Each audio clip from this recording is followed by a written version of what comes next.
When we think of royal weddings, the mind often conjures images of grand summer ceremonies, dazzling under bright sunshine. Yet, in the history of the British monarchy, there are a few exceptions, royal weddings that took place in the chilly, mysterious month of November. Today, we're taking a journey back in time to look at 3 such unique weddings, each of which left its mark on history. These 3 marriages were all distinct, with each couple following a unique path. In this video, we'll explore the November weddings of Princess Marina, Princess Elizabeth, and Princess Anne. What dazzling jewels did these brides wear as they walked down the aisle? How did these marriages shape the history of the royal family? And what stories are hidden behind each of these unions? Today, we'll uncover the mysteries of these 3 November weddings, preserved in the annals of British royalty. Before we begin, please support my channel by clicking the like and subscribe buttons. Thank you. On November 29, 1934, London witnessed one of the most anticipated weddings of the year, the union of Greek Princess Marina, known for her elegance, and British Prince George, Duke of Kent, in a series of unforgettable ceremonies. George, the 4th son of King George V and Queen Mary, was granted the title of Duke of Kent just weeks before the wedding. His bride, 28-year-old Princess Marina, was the daughter of Greek Prince Nicholas and Grand Duchess Elena Vladimirovna of Russia, a member of the illustrious Romanov family. This union brought together the British and Greek royal families linked by their shared ancestry from Danish monarchs. The grand ceremony began at Westminster Abbey, where the bride and groom exchanged traditional Welsh gold rings before an audience of 4,000 guests. The Archbishop of Canterbury presided over the ceremony, which was broadcast on the radio for the first time in royal wedding history, allowing people across the country and even overseas to listen. Following this, an intimate Greek Orthodox ceremony was held in the private chapel at Buckingham Palace, attended by close relatives, including the groom's older brothers, the Prince of Wales and the Duke of York, the future King George VI, who held the honor of carrying the crowns. Marina chose a refined wedding gown by the renowned designer Edward Molyneux. The dress, crafted from white and silver brocade and adorned with English roses, featured a chic cowl neckline, reflecting the 1930s fashion trends. The long train, lined with silver lame, underscored the bride's sophisticated style. However, it was the bride's jewels that added a unique radiance to the occasion. Marina wore the family heirloom, the Vladimir Fringe Tiara, originally owned by her grandmother, Grand Duchess Maria Pavlovna, one of the most notable jewelry collectors of the Romanov family. This tiara, crafted for Grand Duchess Maria Pavlovna, was designed in the traditional Romanov style, with sunray-shaped spikes, a signature feature of many Russian fringe tiaras. After Grand Duchess Maria Pavlovna, the tiara was passed down to her daughter, Grand Duchess Elena Vladimirovna, who took this impressive piece to Greece upon her marriage to Prince Nicholas of Greece and Denmark. In 1934, Elena's 2 daughters, Elizabeth and her younger sister Marina, honored their Russian heritage by selecting fringe tiaras for their weddings. After Elizabeth's wedding, the tiara remained in her family as a cherished heirloom. Her daughter, Elena, wore it at her wedding to Archduke Ferdinand of Austria in 1956, and her granddaughter Sophia continued the tradition, wearing it for her wedding in 1990. Most recently, the tiara was seen at a family wedding in 2005, when Elizabeth's grandson, Archduke Maximilian, married Maya Alascari. In addition to the family tiara, Princess Marina wore a stunning diamond collet necklace made up of 36 large stones, a gift from her new father-in-law, King George V. She also wore exquisite diamond earrings, along with King George V's royal family order pinned to her gown. In some wedding photographs, you can spot a small Art Deco diamond brooch, delicately pinned at the neckline of Marina's gown, adding an extra touch of elegance to her ensemble. This Art Deco brooch was a wedding gift from Queen Mary. Featuring a square diamond cluster at its center with diamond-set links on each end, the brooch became a versatile piece in Marina's collection. She wore it on her wedding dress and later pinned it to her hat when leaving for her honeymoon. After Marina's passing in 1968, The brooch was inherited by her son, the Duke of Kent, and became a favorite piece of his wife, the Duchess of Kent. The Duchess often paired it with Queen Mary's diamond bandeau, later known as the Kent Pearl and Diamond Fringe Tiara, and used the brooch as a belt accent at official events.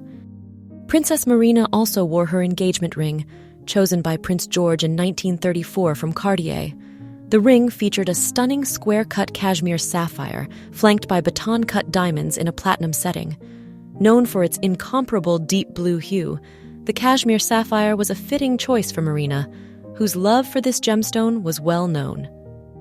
The ring's modern design reflected George's refined taste, setting a trend for sapphire engagement rings that year. After a luxurious wedding breakfast, George and Marina departed for their honeymoon in a horse-drawn carriage, greeted by the delighted cheers of young guests, including Princess Elizabeth and her sister, Princess Margaret. During their marriage, the couple had 3 children: Prince Edward, Princess Alexandra, and Prince Michael. They settled at Coppens, the Buckinghamshire estate George inherited from his aunt. Sadly, their life together was cut short when Prince George tragically died in a plane crash in Scotland in 1942, leaving Marina a widow and their children fatherless. Nearly 13 years after Princess Marina's wedding, the young bridesmaid from that memorable day became a bride herself. On November 20th, 1947, 21-year-old Princess Elizabeth, the eldest daughter of King George VI and Queen Elizabeth, married 26-year-old Lieutenant Philip Mountbatten, formerly Prince of Greece and Denmark. Before the wedding, he renounced his Greek titles and became known as Lieutenant Mountbatten, although he was later granted the title Duke of Edinburgh. Westminster Abbey once again hosted a major royal event, with thousands of guests gathered, including monarchs from across Europe. This wedding offered a welcome breath of joy to Britain, still recovering from wartime austerity, and was broadcast on the radio to more than 200 million listeners worldwide. The ceremony was conducted by the Archbishop of Canterbury, with assistance from the Archbishop of York. For her wedding, Elizabeth chose a gown of ivory Duchess satin by renowned designer Norman Hartnell. The dress was embroidered with flowers, including lilies and orange blossoms. Due to post-war restrictions, Elizabeth received extra ration coupons to ensure that her gown would be truly regal. Her veil was anchored by the Queen Mary's Fringe Tiara, one of the most iconic pieces in the British royal collection. The tiara, created in 1919, was commissioned by Queen Mary using diamonds from a necklace gifted to her by Queen Victoria for her 1893 wedding. Queen Mary entrusted the famous House of Gerard with transforming the original piece into an elegant fringe tiara in the Russian kokoshnik style, with pointed spikes that give it a structured, majestic appearance. Such fringe tiaras were popular among Russian royalty in the late 19th century. On Princess Elizabeth's wedding day, this tiara became the centerpiece of her ensemble, but not without a last-minute mishap. Just before the ceremony, the tiara unexpectedly broke.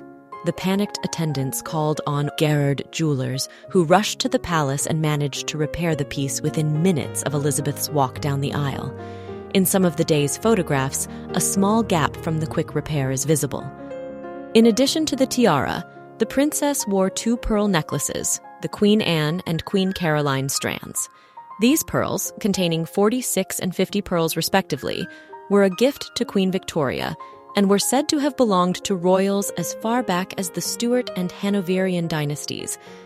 These necklaces are traditionally worn together and hold great historical significance for the British royal family.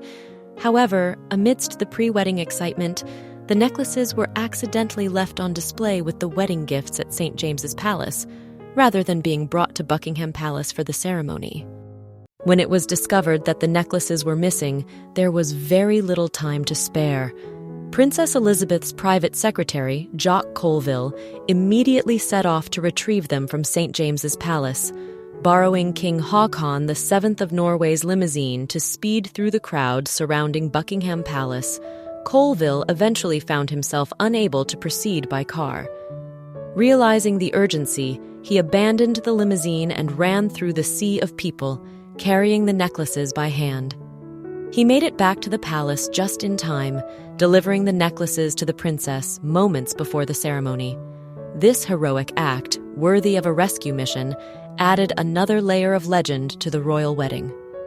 Colville was later knighted for his service to the crown, with the rescue of the wedding pearls surely among his most memorable deeds. Elizabeth also wore diamond and pearl earrings previously owned by the Duchess of Gloucester, a granddaughter of King George III.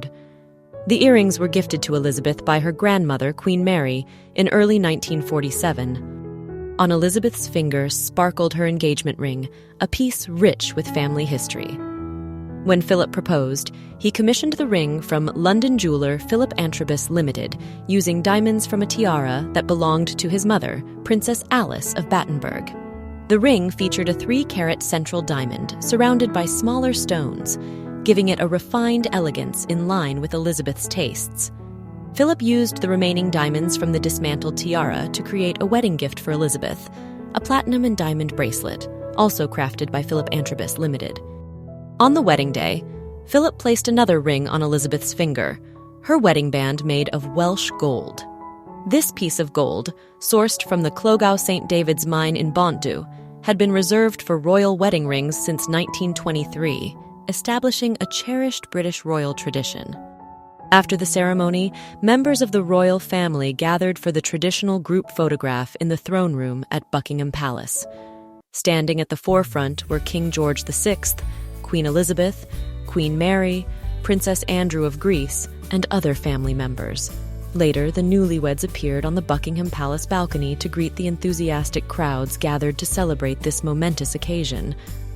This marriage not only laid the foundation for a new royal dynasty, but also created a family that would become a symbol of Britain for decades. Together, Elizabeth and Philip shared over 70 years of marriage, raising 4 children and leaving a lasting legacy in the history of the monarchy. Almost 26 years after Elizabeth's wedding, the royal family once again gathered on the Buckingham Palace balcony to celebrate another November royal wedding. This time, on November 14, 1973, 23-year-old Princess Anne, the only daughter of Queen Elizabeth II and the Duke of Edinburgh, married 25-year-old Captain Mark Phillips, an army officer and Olympic equestrian champion.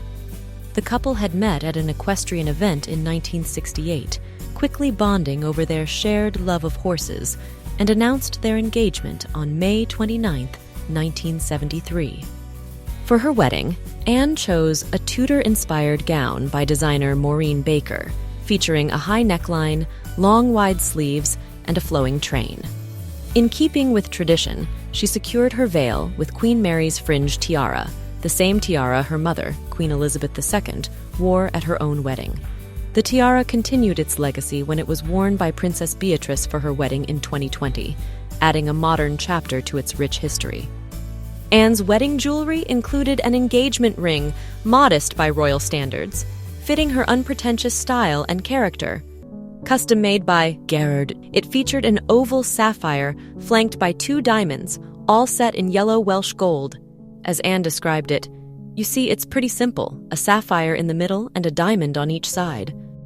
Her wedding band, like those of other British royals, was crafted from Welsh gold, sourced from the same nugget used for her mother's, grandmother's, and Aunt Princess Margaret's rings. This maintained a meaningful tradition, imbuing the ceremony with symbolic significance. On her wedding day, Princess Anne wore diamond floral cluster earrings, which subtly complemented her Tudor-style gown and added a delicate sparkle to her ensemble. With floral motifs crafted from diamonds, the earrings were understated yet refined, in harmony with Anne's style. After the ceremony, the royal family and guests, including monarchs from various European countries, gathered for the traditional group photo in the throne room at Buckingham Palace. Later, Anne and Mark waved to cheering crowds from the Buckingham Palace balcony, keeping with the long-held tradition of royal wedding celebrations. The wedding attracted significant public interest, was watched by millions on television, and was even declared a national holiday. Unfortunately, the marriage of Princess Anne and Captain Mark Phillips was not long-lasting. The couple, who had 2 children, Peter and Zara, separated in 1989 and officially divorced in 1992. That same year, Anne married Vice Admiral Sir Timothy Lawrence in a private ceremony attended by around 30 guests. Mark Phillips later remarried as well. Thank you for watching to the end. I'd love to hear your thoughts in the comments. Which season do you think is ideal for a wedding? And in what month did you get married? If you enjoyed this video, please remember to like, subscribe to the channel, and share this episode. There are many more fascinating stories of royal weddings and jewels for us to discover together. See you next time!